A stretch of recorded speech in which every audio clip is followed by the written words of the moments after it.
Alright, so today on the stream we were just making our way through my playlist of stuff where basically I just live my life and YouTube or Instagram or something will show me something, or I'll see a thumbnail and I'll be like, ooh, I need to react to this, or ooh, this looks interesting, add it to my playlist to watch for later, add it to my playlist to watch for later. Well, later has finally arrived and we are diving into those later things. So the Scream 7 official trailer has been released. Anyone who knows me knows that I am a huge Scream fan. I love the Scream franchise. Behind the chat, we've got this Ghostface picture here. We've got, what's your favorite scary movie? My friend got me. It lights up, but whenever I light it up, it's too bright for my camera to register. It just looks like glowing. But I've got that Scream picture that is basically, it is the sheet music for Don't Fear the Reaper. And I've gotten it signed by un, deux, trois, quatre, cinco. 5 of the original cast members of Scream. I got Rose McGowan. I got Roger L. Jackson, who is the voice of Ghostface. I got Matthew Lillard. I got David Arquette, and I got Skeet Ulrich. So all I really need at this point is Courtney Cox and Neve Campbell. Well, and I guess Jamie Kennedy, and that will give me the original Scream all wrapped up in a nice pretty bow. You're still not convinced I'm a fan? I mean, fair. I've kept it on the hush-hush for some time, I suppose. I've been very quiet about my fandom.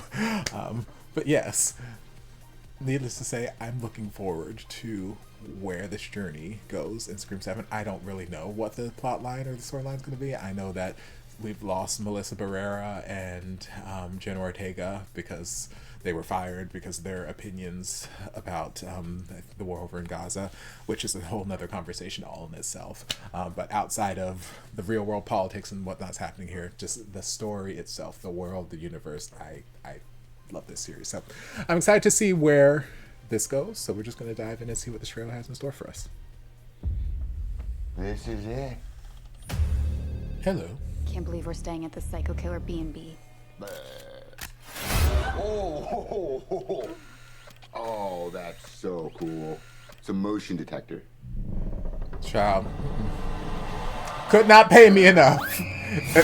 As much as I love the franchise, could not pay me enough. Fuck that shit. Again, I've seen enough movies. This is how you die. This is how you die, friend. Oop, oop. That is how you die. Hello? Hello, Sidney. Did you miss me? No, I didn't. Who are you now? Nice little town you found.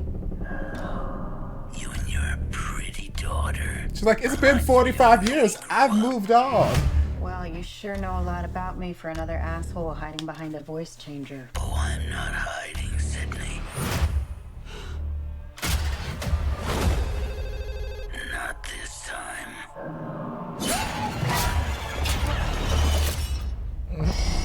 Sidney would have her house safe trapped. Yes. Or she would have the entire house decked out and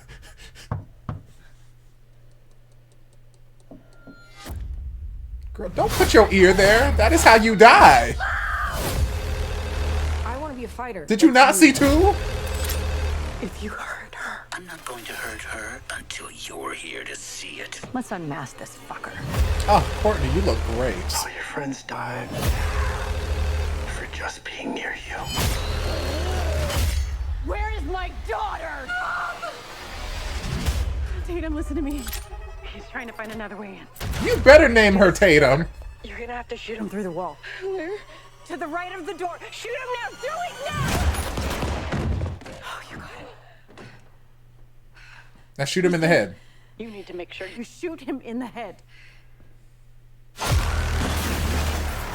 Always shoot him in the head. I'm gonna burn it all down. Mother...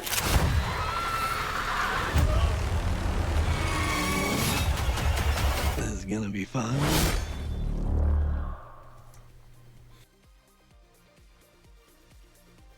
Okay. February 27th. Okay. Okay. So that's not too far away. That's not too far away.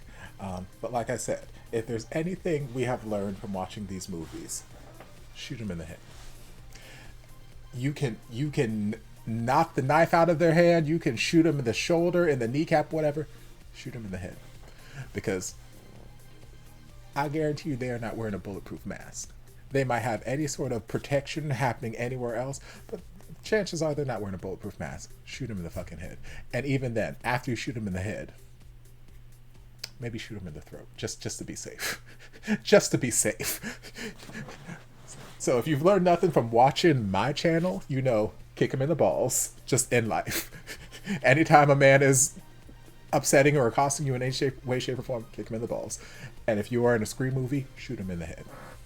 These are 2 cardinal rules. If you learn nothing from your time here on Topher's channel, take those 2 things away from. But yes, okay, I'm intrigued. I'm here for it because, like, again, I was curious how we were going to, because I knew Neve Campbell was back into the picture, so I was curious how we're gonna write Sidney back into the storyline, and I don't know how many more times we can continue to write Sidney into this storyline.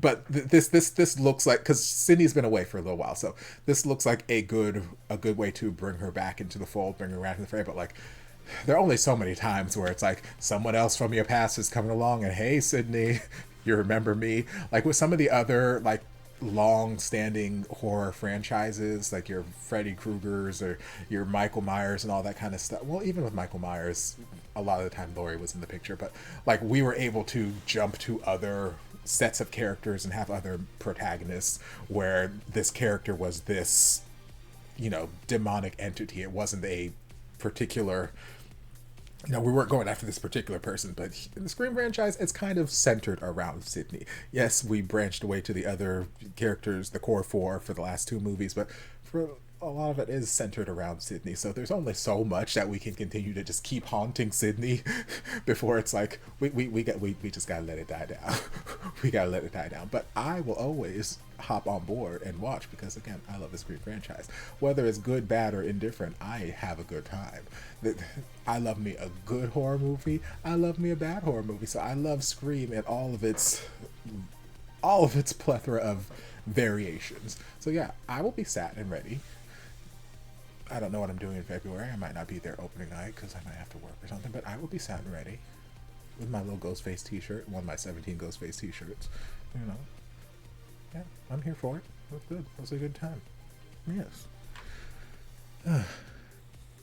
Sounds like my oldest, his favorite movies are Scream and Reanimator. I feel like Scream, like there's definitely a sense of nostalgia because I feel like that's probably one of my gateways into the horror genre. Like when I was a kid, there was Candyman and Hellraiser and all that kind of stuff, but those weren't things that I really watched of my own choosing. Those were things that, you know, my mom would put on during Christmas when we were unwrapping presents and whatnot, or my brother would force us to watch and then, you know, torture me and my little sister by going into the bathroom, turning off the lights and saying Candyman 3 times and just like thrashing around in there.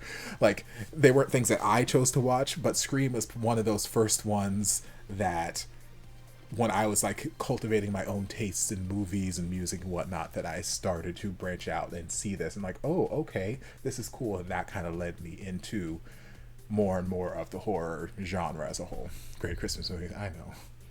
That and Scanners. Usually Hellraiser and Scanners were our normal Christmas movies, and Candyman was just something that was a regular thing in my house. Yeah, Candyman's version of Bloody Mary. Yeah, good times. But yeah, I'm sat and ready.